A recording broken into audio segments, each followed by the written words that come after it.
Fenômeno UFO. Uma janela para o cosmos. Em escala cósmica, somente o fantástico tem a possibilidade de ser verdadeiro. Fenômeno UFO. Apresentação: Luiz Ricardo.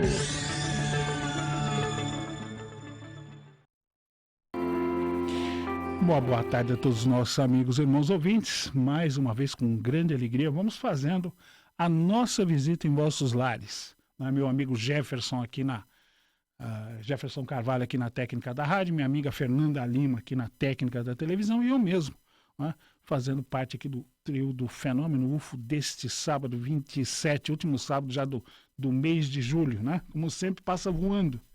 Nós já passamos do meio do ano, já estamos no final do ano. Mas é com grande alegria que vamos fazer a nossa visita em vossos lares através dos prefixos 1450 e 1080 kHz.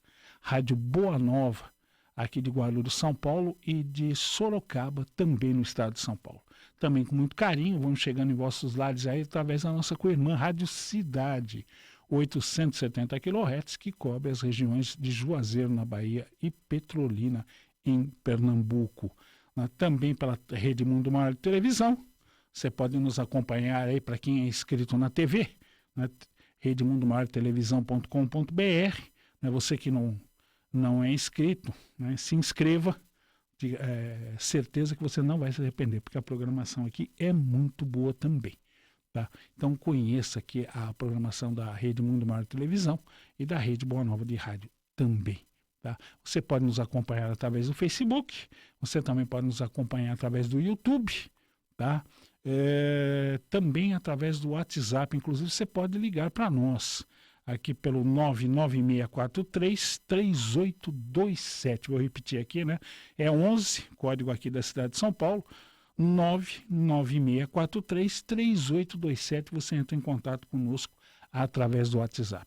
Você também pode entrar em contato conosco através do telefone do ouvinte, que é o 0800 979 5011, ligação gratuita. Vou repetir aqui, 0800 979 5011. Meu amigo Ezequias, que está ali em cima, nos telefones, ele anota seu recadinho ou transfere sua ligação aqui, para que você possa fazer um bate-papo aqui conosco. Tá? Você pode participar conosco também através de e-mail, pelo fenômenoufo@fial.com.br, mas estou pedindo para evitar, porque eu continuo tendo problemas. E você também pode participar através do YouTube, muitas questões vêm pelo YouTube, vêm pelo WhatsApp, vêm pelo Facebook, então um jeitinho também da gente poder responder para vocês suas questões, suas dúvidas, as suas sugestões também. Então, vamos para as participações da semana aqui. Queria agradecer a minha amiga Joyce Melo, tá? Ela gosta muito do programa e sugere que eu convide a Sônia Rinaldi. Sônia Rinaldi já esteve conosco há uns anos atrás. Vamos ver se, não sei se para esse ano, talvez para o ano que vem, a gente consiga entrar em contato com ela para falar de TCI aqui no programa. Tá? Eu sei que ela tem trabalhos na área dos extraterrestres, tá? A gente já trocou ideias há muitos anos atrás. A única coisa que ela mesma falou para mim é que ela não levava em consideração que um assunto acabasse tendo relação com outro, Para ela foi uma surpresa. Eu desconfiei quando eu comecei a conhecer o assunto no comecinho da década de 80. De onde é que teria vindo esse conhecimento? Não poderia ser nosso ou de um espírito aqui humano. A coisa deveria ter vindo de gente que está, ou de entidades que estão acima disso. Meu amigo Roberto Pereira considerou o programa do Chico no Pinga Fogo excelente. Foi o que eu falei, nós procuramos nos ater à entrevista que ele deu no Pinga Fogo em 1971 na Rede Tupi. Até falei na época, são duas entrevistas, na primeira, no programa número 1, por volta de 1h23, você vai ver ele falar a respeito dos 50 anos, vai ver ele falar a respeito de extraterrestre. Então me ative ao que ele disse. Muita coisa já foi dita a respeito, ou foi dito que o Chico disse. Tá? Eu preferi ouvir da própria boca do Chico. Então eu me restringi àquele programa. Tá? Acho que deu para desmistificar muita coisa que já foi dita por aí. Tá? Meu amigo ou amiga Kini Miahialuk adorou o programa abordando o Chico no Pinga Fogo, considerou o tema muito bom e que eu tratei de forma coerente. Isso é obrigação nossa, viu, Kini? Ser sempre coerente, procurar trazer sempre dentro da verdade, daquilo que a gente sabe. Quando for errado, vamos corrigir, já corrigi algumas vezes aí. Isso é nossa obrigação, tá, Kini? Mas muito obrigado a si mesmo. Meu amigo Bruno Pontual, né? Você errou quando você colocou de assistir ao vivo. Mas você pode assistir, Bruno Pontual. Você pode assistir pela TV Mundo Maior. Você acessa isso na internet. É só você ir no buscador colocar Rede Mundo Maior de Televisão, tá? Você se inscreve ou no seu celular, né? Você também pode fazê-lo. Você aciona o sininho, quando os programas vão entrar ao ar, inclusive o Fenômeno UFO, você recebe o avisozinho, você vai poder acompanhar ao vivo o programa, tá? Aí do Recife, aí em Pernambuco. Um beijo e um abraço no coração de todos os nossos irmãos pernambucanos. Tá? Meu amigo Sidney Sonobe do Japão também acompanhou e gosta muito do programa. Obrigado, viu, Sidney? Sucesso aí nos seus empreendimentos aí do outro lado do mundo. Minha amiga Giane Lira, adora o programa, tá?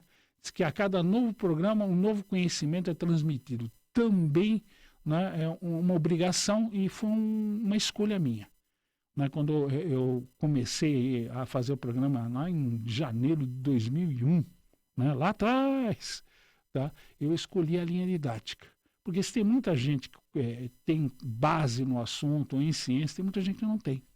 Então a gente tem que se preocupar com aqueles que não têm ou têm pouco. Né? Por isso que eu peço paciência àqueles que têm um conhecimento maior. Né? A gente tem que passar para que eles não tenham essa oportunidade de estudo, de conhecimento que nós tivemos. Então, isso é uma escolha minha. Mas obrigado, viu, Jane? Pelo comentário. Meu amigo Jairo Redson, ele gostou do tema do Chico e também tem várias experiências relacionadas ao assunto. Por favor, o Jairo Redson, mande um e-mail, alguma coisa, relate os seus casos aqui, para que a gente possa conhecê-los também. Meu amigo Carlinhos Na Paz Rodrigues, ele é caminhoneiro, a mensagem que você mandou, a coisa mais linda, meu amigo, tocou. Tá? Muito obrigado por todos os comentários que você fez. Tá? Nos acompanha aí, pelo jeito, vai fazer 19 anos que ele está conosco, grava todos os programas. Quando está na estrada, ele pega os programas gravados e escuta no caminhão, ou em companhia de amigos caminhoneiros. Aí surgem os causos, né, de ufologia que os seus amigos de estrada devem visualizar, devem passar ali. E eu tenho certeza que esses motoristas, né, os caminhoneiros que dirigem pelas estradas do Brasil, devem ter experiências fantásticas. Quantas experiências fantásticas aí não estão passando despercebidas ou desconhecidas, porque não se conhece, né, tais casos. Meu amigo Marcos Messias, tá? Um abraço ao nosso amigo Carlinhos da Paz e a todos os nossos irmãos caminhoneiros aí, que estão aí nas estradas do Brasil, transportando o progresso desse país. Meu amigo Marcos Messias, essa pergunta eu achei curiosa. Se eu me considero de direita ou esquerda? Bom, olha, eu não tenho nada a ver com o tema, mas como eu tenho o compromisso de responder a todas as questões, tá? Não sei se vai fazer diferença para ti, meu irmão, mas eu sou conservador, de direita, tá? Sou cristão espírita, sou contra aborto e contra a ideologia de gênero. Acredito em ética e moral e nas palavras do mestre, assim como não consigo imaginar, né, um universo sem Deus. É isso, tá, meu amigo? Espero ter respondido sua pergunta. Não sei o porquê da pergunta, mas espero tê-la respondido. Meu amigo, minha amiga Lori Swat, se eu já dei minha opinião sobre o balançar das bandeiras que os astronautas fixaram na Lua. Lori, é o seguinte... O que aconteceu naquela data é que a bandeira, né, ela foi colocada numa posição como se estivesse enfunada pelo vento, né, verticalzinha, bonitinha. Na Lua não tem vento, então houve a necessidade de uma série de mecanismos para que ela ficasse nessa posição. Quando os astronautas moveram aquela haste que estava presa no solo, né, aquilo fez com que o mecanismo se mexesse, dando a impressão, né, como se ele estivesse balançando ao vento. tá? Mas foi o movimento do astronauta na haste. Foi isso que fez a bandeira se mover. Tá? Tem nada a ver com vento. Muita gente falou que era um exemplo da fraude. Tá? Inclusive, a bandeira era tão fininha que ela era praticamente transparente. Porque cada grama de peso dos voos à Lua eram meticulosamente calculados. Existia um limite claro, né, de peso que se poderia transportar até a Lua e se trazer de lá para cá em termos de amostras de solo, de rocha e vai por aí. Foram 400 quilos, tá, que, se eu não me engano, foram trazidos da Lua pelos astronautas. Né, hoje estão na NASA e uma fração disso foi doada para outros laboratórios do mundo também poderem fazer a análise do solo lunar. Tá bom, minha amiga? Espero ter podido responder. Meu amigo Adriano Henrique, né, não entendi a sua colocação, tá? Vamos precisar de todo mundo. Um mais um é maior do que dois. É o que você coloca aí. Mas não entendi qual o motivo da colocação. Tá? Se você puder mandar uma explicação, eu agradeço. Estamos com 20 na linha, né? Então já estou sabendo, meu amigo, já vou atender já. Minha amiga Ana Elisa, Gravataí, Rio Grande do Sul, considerou o programa a respeito do Chico muito bom e nos envia um grande abraço. Igualmente, em nome de todos, e muito obrigado. Marcelo Mendes Teixeira, caso Varginha. Marcelo, entrevista recente com as meninas, tá? Elas se arrependeram amargamente de ter relatado o que elas viram naquele ano, tá? Eu sei que existem entrevistas a respeito do assunto, tá? Mas estou falando de contato recente. Inclusive, uma dessas, se não me engano, trabalha numa farmácia, um mercado, eu não lembro. Tá? Ela não quis nem... Ela quase não falou. Nós trouxe muitos empecilhos a elas, a família. Tá? Que houve tentativa de suborno também, né? Naquela época, pessoas dois homens de corte de cabelo militar tentaram oferecer dinheiro desde que a família mudasse a história. Meu amigo Nilton do Grajaú, tá? Eu não conheço aquele senhor, né? Que ele fala de teoria de Einstein. Eu achei ele um bocado confuso, viu, meu amigo? Tá? Não é um estilo muito que eu gosto, tá? Mas se você gosta, tá? Meu amigo Ricardo Lima, de Tianguá, Ceará, nos parabeniza pelo programa do Chico, que tirou várias dúvidas. Obrigado, viu, Ricardo? Essa é a função. Meu amigo Ítalo Rafael, né? O que eu acho da invasão da Área 51 que estão planejando na internet, tá? Eu não sei. É uma área restrita, ela é guardada por soldados armados, espero que não haja nenhum entreveiro. Mas como isso já está sendo anunciado aos quatro ventos já faz algum tempo, eles podem simplesmente fazer o seguinte: se há algum material ali que possa trazer embaraço para os organismos norte-americanos, eles simplesmente já podem ter tirado aquilo do lugar, abre os portões, o pessoal já entra lá, não vai ver nada, né? Vai chupar o dedo literalmente, vai embora e paciência. É o que pode acontecer. Tá bom, meu amigo Ítalo Rafael? Meu amigo Carlos Abreu, Rio Branco, Acre, nos parabeniza pelo programa que ele acompanha sempre. Obrigado, viu, Carlos Abreu? Meu amigo Alessandro, Califórnia, Estados Unidos, sugestão do programa: possível conflito entre ETs e humanos na base de Dulce. O problema, eu conheço o caso, fala da briga de ETs com militares, com cientistas humanos, que morreu gente. O problema é que a gente não tem como comprovar isso. Por isso que eu não gosto muito das histórias, por causa disso. Você não consegue, você não sabe se isso é real, se isso é plantado, tá? Como se diz na gíria, para os ufólogos correrem atrás do próprio rabo, para desviar a atenção de outras coisas. Você está entendendo, Alessandro? Por isso que eu não gosto muito desse Área 51. Você não tem como provar isso.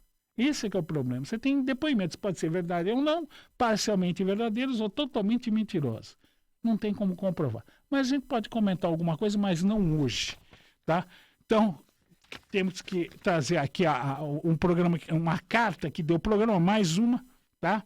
Vamos começar primeiro com o nosso ouvinte que está na linha, antes que a linha caia. Boa tarde, com quem eu falo? Audácia. Alô? Ô, senhor Luiz Ricardo, boa tarde. Tá lembrado quem é, pela voz ou não? Deixa eu ver. Não, no momento não. Eu tenho dúvidas também a respeito da Lua. Já que você falou que trepida-se a bandeira, eu não sei até hoje se ela é úmida ou areiosa, a Lua. A Lua é seca e é constituída, o solo de um material chamado rigolito. É uma espécie de areia, mas é diferente da nossa. tá? Enquanto os Entendi. grãos das nossas são esféricos, lá é pontiagudo, é bem diferente, causa um estrago danado se entrar em equipamento, tá? Água mais só uma congelada. Oi? Seria o seguinte, você sabe me dizer qual camada que é medida a temperatura do planeta? Se é atmosfera, lactosfera, ectosfera, que são várias camadas. Não, isso quer dizer da nossa atmosfera. Normalmente Tá. a temperatura, para nós, é interessante medir a nível do solo. Porque Não, quanto- não é pelo solo. Se Não. o solo estiver aquecendo, que nem Não, aquele você não filme do entendeu. 2012, Não, você não entendeu. A nível do solo, eu não falei no solo. E outra, quanto mais você sobe, mais a temperatura cai. Então, Ah, para tá. nós que vivemos aqui no solo, mais importante é a temperatura Ok, tá próxima certo. ao solo. entendi. Tá bom? Ah, e tem mais uma coisa. Agora é de interesse para sua família. É. Eu não sei se seu filho tomou vacina ou não de sarampo, nem você. Mas eu preciso esclarecer o seguinte, instruir, que eu conversei com as enfermeiras no posto e todas elas estão instruídas a perguntar para a pessoa que vai tomar vacina se é alérgico ao ovo. Agora nem sei se todas as pessoas vão lembrar dessa pergunta. Se a pessoa toma vacina de sarampo e é alérgica a ovo, pode surgir alguma... Não sei sei. lá o que, entende? Não sei. Então é isso, Luiz Ricardo. Tá bom. Calma aí. Eu preciso mandar um abraço pro João Serralheiro Isso.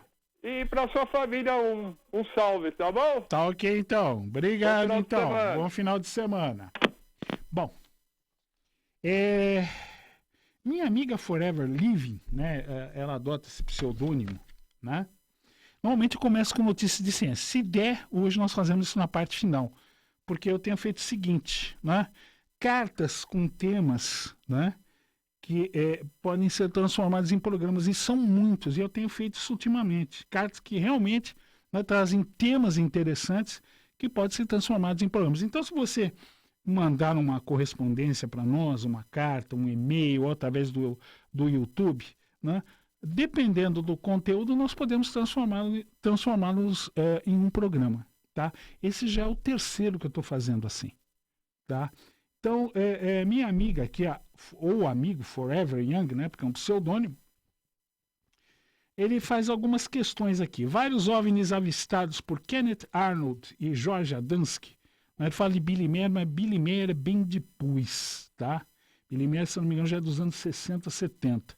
Kenneth Arnold é de 1947. George Adamski, né, é da década de 50.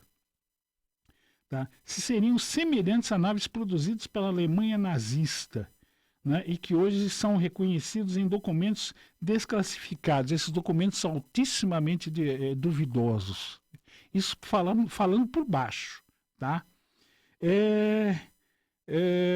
Vamos ver aqui. Nós vamos trazer aqui a resposta dessa primeira parte. Vamos, Fê, vamos para a imagem número 1. Nós estamos vendo aí o Kenneth Arnold, tá? Ali do lado está a nave, que depois nós vamos mostrar em maiores detalhes. Né? Ele, a data da observação dele sobre desses objetos sobre o Monte Rainier no estado de Washington marcam a época da era moderna da ufologia, né? 24 de junho, só que de 47. Tá? Vamos para a imagem seguinte, Fê. Vamos ver aí o George Adamski, tá? Contatado americano da década de 50. Tá? Vamos para a imagem 3, Fê. Vamos ver o Edward Billy Meier, tá? Também contatado, né? Suíço. Né? Ele tem um problema, ele não tem um braço. Tá? Depois a gente vai entrar em alguns detalhes aí. Então agora vamos para a imagem 4, Fê. Tá aí o que o Kenneth Arnold observou, né? Ela parece uma asa voadora, né? Não é um disco. Ela é muito parecida com uma asa voadora. Tá? Esse é o objeto visto por ele. Tá? Vamos para a imagem seguinte, George Adamski, né? Os famosos discos tipo Adamski. Né? Nós estamos vendo aqui, né, o objeto com aquelas pequenas esferas, ou a parte central inferior algo proeminente. Vamos para a imagem seguinte, nós vamos ver o do Billy Meier ali ao fundo. Nós vemos a Suíça realmente é muito bonita também, né? Nós vemos ali ao fundo, na floresta, ali o objeto pairando, né? Bom, o problema, vamos para a imagem seguinte, Fê. Vamos ver aqui. Alemanha nazista, né? Está aí, infelizmente, uma das figuras mais tristes da humanidade, que foi o ditador da Alemanha, Adolf Hitler. Fala-se muito, né, de discos voadores construídos na Alemanha nazista. Vamos para a imagem seguinte, Fernanda. Está aí um exemplo, né, esse é apenas um desenho fictício. Nós vemos 2 oficiais ali da Wehrmacht, o exército alemão, observando uma nave pairando com a famosa cruz de Santo André, né, cruz da Alemanha, além da suástica, que é uma cruz gamada. Vamos para a imagem seguinte, Fê. Aqui nós vemos um desenho de uma nave que foi inspirada em formato de Discord. Vemos a cabine. Mas para quem não está vendo, à frente o engenho seria movido a hélice, porque você vê claramente à frente da aeronave uma hélice bipá, ou seja, 2 pás. Tá? É o tipo de hélice mais simples que existe. Vamos para a imagem seguinte, Fê, por gentileza. Tá? Foi aí que eu falei de CIA. Essa imagem foi liberada pela CIA. Ela foi lembrar muito o disco do Jorge Adamski. Tá? Problema da CIA é o seguinte: a CIA entra na ufologia no início da década de 50. E o seu objetivo era claro, né? Desinformar, desacreditar a ufologia. Tá? Dizer que era mentira, erro de interpretação, fraude. Pode manter a imagem, Fê, por gentileza. Né? Quando for tirar, eu peço para você. Né? O detalhe é que a CIA sempre trabalhou muito e duro para dizer que essas naves seriam veículos experimentais da Terra mesmo. Né?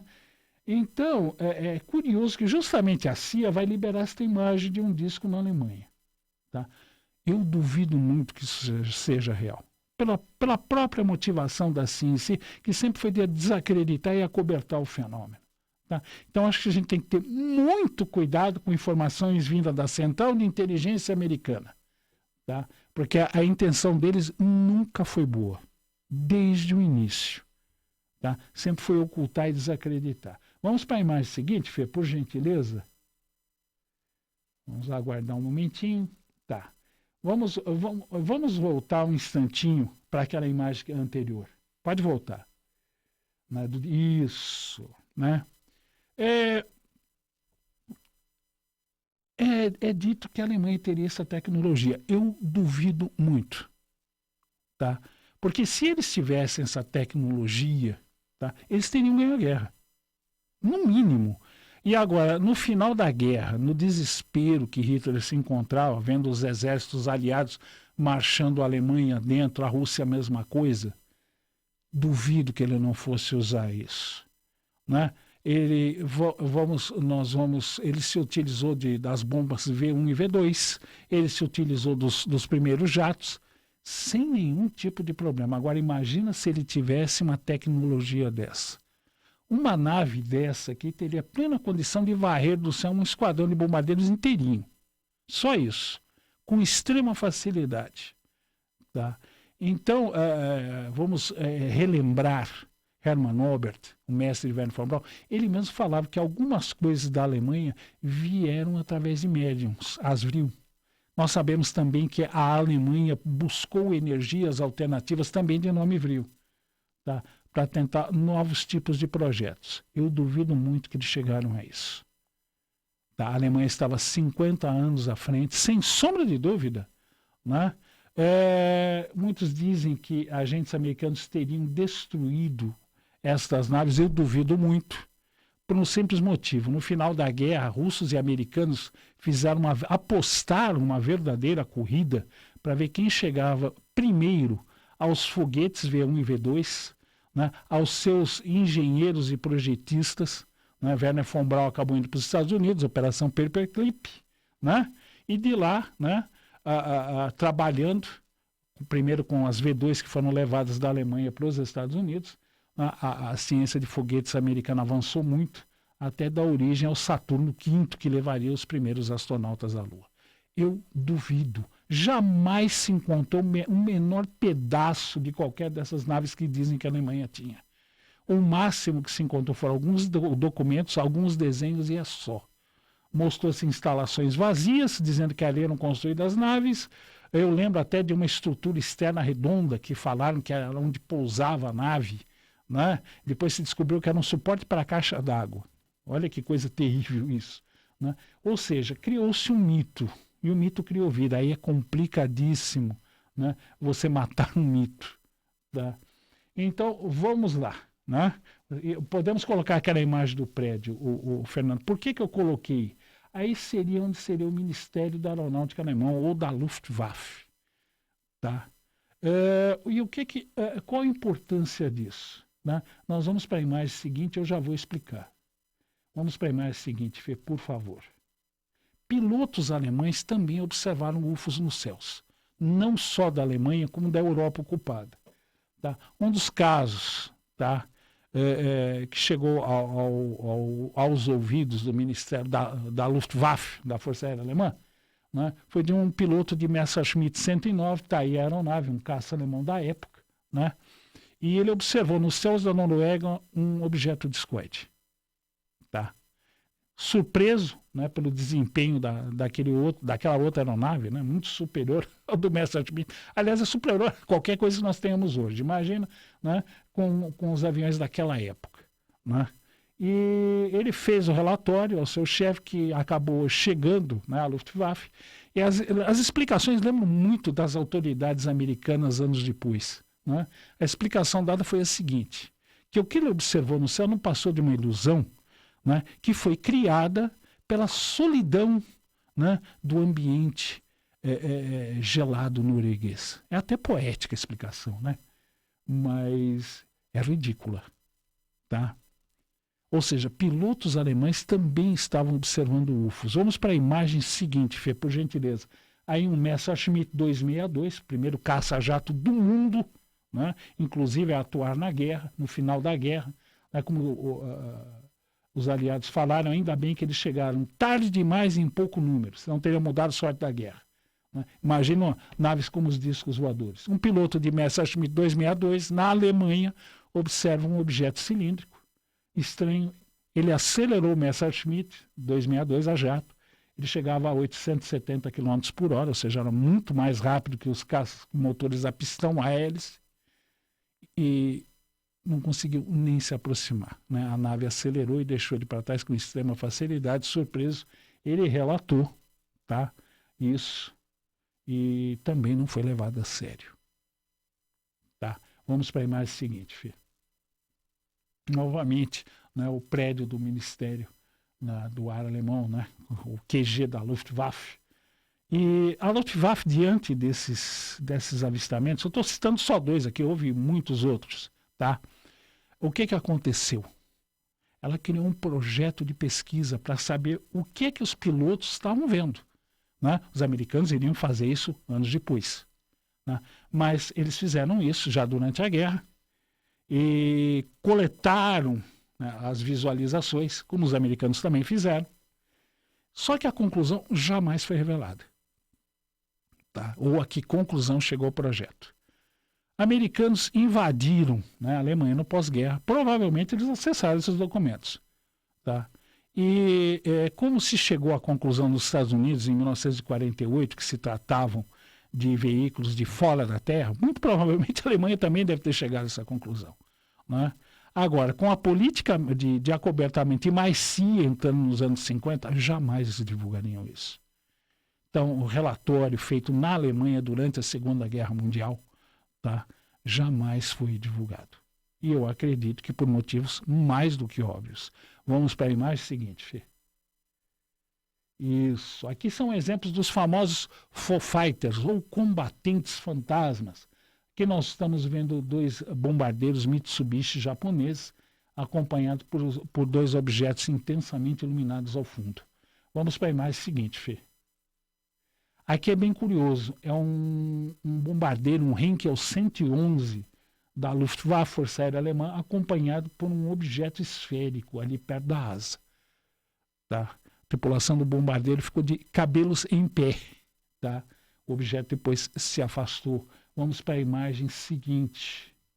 Aí nós vemos um bombardeiro Avro Lancaster quadrimotor, né, da RAF, da Royal Air Force, ou Real Força Aérea Inglesa, né, numa missão, porque normalmente a RAF atacava à noite. Né, os seus bombardeiros atuavam à noite, enquanto os bombardeiros, as B-17 da Força Aérea Americana, atuavam, da 8ª Força Aérea, atuavam durante o dia. Então nós vemos aqui um desses bombardeiros sendo acompanhado por diversas esferas luminosas. Aí, no caso, é um desenho, mas o fato realmente aconteceu. Tá? Vamos para a seguinte. Isso, ali nós vemos um esquadrão de bombardeiros B-17, da 8ª Força Aérea Americana, acompanhados também, né, dos famosos caçadores fantasmas, os Full Fighters, né, que, inclusive, existe um episódio curioso, né, na parte superior do bombardeiro, no dorso do bombardeiro, havia uma torre de metralhadora defensiva. O artilheiro que estava nessa torre, né, ele vê quando uma dessas esferas atravessa o leme vertical do bombardeiro. Né, ele, assustado, avisa o piloto disse que não estava havendo nenhuma diferença no manuseio dos controles do avião. Né, que aparentemente o dano causado por aquilo, né, não estava interferindo na pilotagem do avião. O avião terminou a missão, né, jogou suas bombas ali na Alemanha, voltou à Inglaterra. Quando eles foram ver os danos no leme vertical, ou deriva, também é outro nome, tá, não encontraram nada. Ou seja, o objeto passou através do leme vertical do bombardeiro. Simplesmente algo passou através de metal de alumínio sólido. Né? Vamos para a imagem seguinte, Fê. Vamos ver qual aqui. Bom, vamos voltar para a anterior. Podemos esperar um pouquinho? Obrigado, Fê. Então, o que estava acontecendo é o seguinte: aliados, né, e alemães na Europa observavam esses engenhos e os americanos atribuíam eles aos alemães. Né, e os alemães atribuíam isso aos norte-americanos. Também eram observados no Pacífico, provavelmente os japoneses atribuíam também aos norte-americanos. Na realidade, né, depois da guerra, tanto americanos como alemães viram, né, que nenhum nem outro tinha posse dessa tecnologia. Só podia ter sido vindo de fora. Tá? Então, é curioso, né, como muita gente fala, não, os UFOs alemães, não houve UFOs alemães. Pode ter havido projetos? Pode. Tá? Inclusive, existe um de 1938, um engenheiro alemão, leva uma aeronave discoide, tá? Um projeto, mas com 2 turbinas nas laterais do disco. 2 turbinas a gás ou turbinas ou motores a jato. Também não passou do estágio de desenho. Tá? Não teria como a Alemanha, por mais boa vontade que eles tivessem, desvendar uma tecnologia que até hoje nós perseguimos, e nem Estados Unidos, eu duvido que qualquer outra nação no mundo tenha conseguido desvendar isso ou desvendar isso integralmente. A gente escuta falar muito de Área 51, tal, mas nunca se comprova isso. Tá, os americanos continuam, mesmo nos dias atuais, gastando aí bilhões de dólares em aviões a jato, como o F-22, o F-35, que é um dos projetos mais caros da história, o bombardeiro B-2, que depois nós vamos entrar em alguns detalhes, para que vocês tenham uma ideia. Tá? Que nós vamos, pelo jeito, terminar esse programa semana que vem. Tá? Vamos para a imagem seguinte. Está aí Himmler, né, o chefe da temida SS alemã. Né? E vamos mostrar onde se reunia, num castelo na Alemanha. Isso aí era onde eles se reuniam e dizem que eles realizavam estranhos rituais. Tá? Alguns dizem talvez de contato com entidades espirituais. Aí eu fico imaginando de que nível. Né? É bom, eu pelo menos não quero nem ver, nem imaginar com que eles entravam em contato.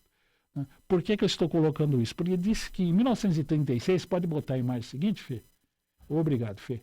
Teria caído uma nave, né, próxima à Floresta Negra na Alemanha, e que esse objeto teria sido apreendido pelo pessoal da SS e levado para esse castelo. Né? Dizem com o fito de ser estudado. Tá? Até que ponto isso é verdade, não posso afirmar. Tá?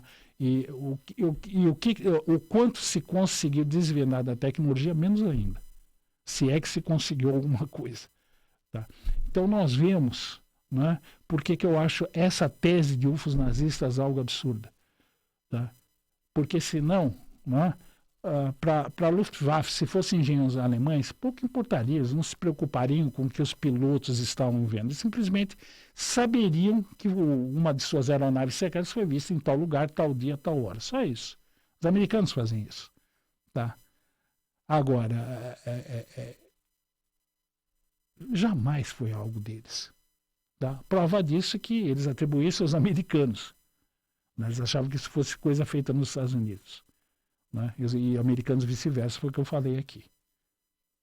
Né? Então, é isso que está acontecendo. Né? Minha amiga Forever Living, tá? Vamos ver aqui a seguinte, né? É uma tecnologia que nós perseguimos até os dias atuais. Isso, tá aí, né? Nós vemos a nave do Jorge Adamski. Vamos para a imagem seguinte. Isso. A nave dele é muito parecida com uma asa voadora. Aqui está um exemplo do bombardeiro B-2 norte-americano atual. Tá? Agora, muita gente poderia chegar para mim e dizer: Luiz, olha, eu acho que esse tipo de aeronave, asa voadora, é baseado em projeto extraterrestre. Será? Não é? Então, a vantagem de você gostar de ciência e tecnologia aeroespacial vou mostrar para vocês agora. Tá? É uma área que sempre me cativou desde criança. Então, vamos para a imagem seguinte. Vocês estão vendo essa aeronave aí? Vocês vão ver que ela é uma asa voadora. É só você olhar o formato dela. Tá? Ela é uma asa voadora. Detalhe. O nome dessa aeronave é Dan DE-5. Tá? É o nome da aeronave, o nome do projetista também. Quando ela foi feita? 1910. Ou seja, o conceito de asa voadora, né, foi mostrado pela primeira vez, né, em 1910. Vamos para a imagem seguinte, Fê. Está aí a imagem novamente, vocês veem a asa voadora. E relatórios da época, era o início da aviação, né, 1910. O 14 bis havia voado 4 anos antes, 1906, com Santos Dumont. Tá? Diziam que ela era tão estável e voava tão bem que ela tinha dificuldade de descer. Ou seja, a aeronave queria continuar voando. Então, dizem que o piloto tinha que se esforçar para fazer a aeronave descer. Então, vocês estão vendo um projeto de 1910. Então, não necessariamente certas coisas venham de fora. Tá? Tá aí um exemplo. Asa voadora, um projeto nosso. E não tem nenhum relato de que o inventor dessa aeronave tenha visto um objeto no céu similar a isso. Tá? Então, nós estamos vendo que o conceito, né, é válido e surgiu pela primeira vez em 1910. Vamos para a imagem seguinte, Fê. Aí um exemplo, aí já bem depois, né, são os projetos de Jack Northrop, né, as asas voadoras de Jack Northrop. Daí um exemplo, as primeiras movidas a hélice. Nós vemos os motores na parte de trás da asa e as hélices. Vamos para a imagem seguinte, Fê. Ele depois parte para modelos a jato. Tá? Só tinha um problema. Tá? Eram aeronaves extremamente instáveis e muito perigosas de pilotar. Porque o piloto podia perder o controle dela muito facilmente. Curioso, né? A asa voadora tem problemas de estabilidade. Por isso que a Força Aérea Americana não adotou nenhum dos dois protótipos de Jack Northrop. A Força Aérea Americana, no pós-guerra, procurava novos tipos de bombardeiros mais avançados. Né? Jack Northrop tinha a ideia das asas voadoras, no entanto, a Força Aérea Norte-Americana não adotou a ideia, justamente por isso. Porque eram aeronaves que careciam de problemas de estabilidade, de problemas sérios. Vamos para a imagem seguinte, Fê.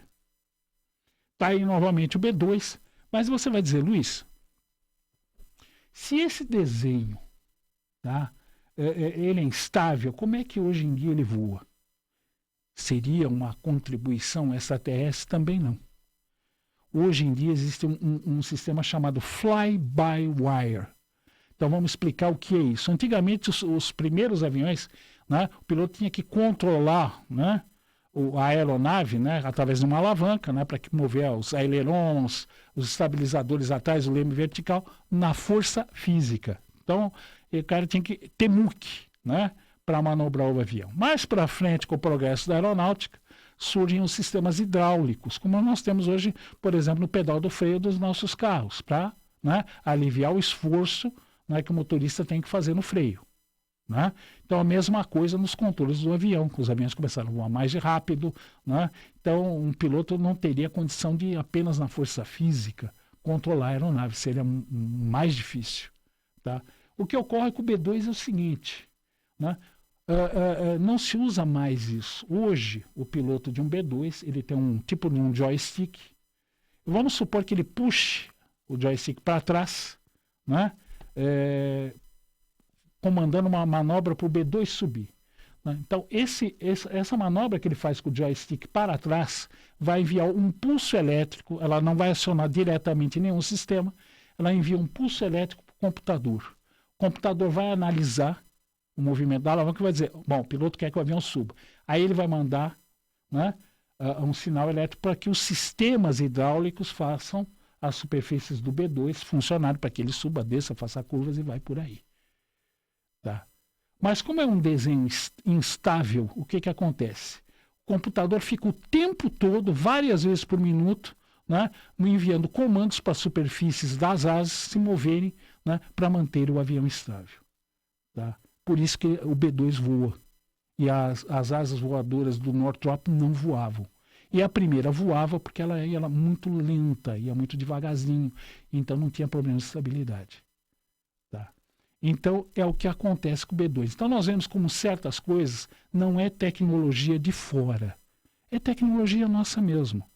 O problema é que você tem que conhecer ciência e tecnologia aeronáutica. Aí você vai entender os porquês, os ondes e os comos. Fê, eu sei que você vai ser boazinha comigo e a hora que chegar o momento do encerramento, você vai fazer aquele rec para mim, né? Até a gente tá legal de visão, aí basta o Jefferson. 2 minutos. 2 minutinhos. Então vamos aproveitar esses 2 minutinhos. Então vocês estão vendo, tá? Por que eu não acredito que a Alemanha tenha tido esse tipo de tecnologia? Era muito à frente, mesmo nos dias atuais. Tá? E a CIA propositadamente colocou isso primeiro como engenhos alemães, hoje são aeronaves secretas americanas. Por quê? Para desacreditar o fato delas serem extraterrestres. Então eu tenho que dar uma explicação. Então são engenhos secretos feitos aqui. Nós não temos nada que chegue nem perto disso. Tá? Inclusive, nesse último filme liberado aí por piloto, se eu não me engano, do porta-aviões, eu não lembro se foi o Nimitz, que os pilotos ficam absolutamente pasmos com o desempenho da nave que eles estão perseguindo. Tanto em termos de aceleração, velocidade, maniabilidade, vai por aí. Tá? Então, é algo que está muito à nossa frente. Tá? Semana que vem nós terminamos, nós vamos entrar aqui também em abduções, vamos falar de TCI, vamos falar de casos de TCI, inclusive do Ken Webster, que é um caso totalmente incomum. Tá? Aí semana que vem vai dar tempo da gente trazer notícias de ciência. E fica o convite aos nossos amigos ouvintes e telespectadores. Se vocês fizerem cartas com temas, né, que nem a nossa amiga Living Forever fez, nós podemos transformá-los em programas. Esse aqui já é o 3º. Tem mais um que eu vou fazer logo, também envolvendo isso aqui, o projeto Sky Jump, né, do pós-guerra, falando de UFOs também nazistas no Ártico. Tá? Então nós vamos estar trazendo, você mandou ali, sua carta vira programa também. Tá? Então era isso, gente. Então queria agradecer a minha amiga Fernanda Lima, ao meu amigo Jefferson, ao pai, ao mestre, aos mentores por mais este programa, desejar uma ótima semana a todos. Semana que vem terminamos esse programa em cima da correspondência da nossa amiga Living Forever. E não esqueça de dar aquele likezinho aí no programa se você gostou, que isso tem muito peso, tanto para a TV como para o programa aqui. Gente, beijão no coração e até lá!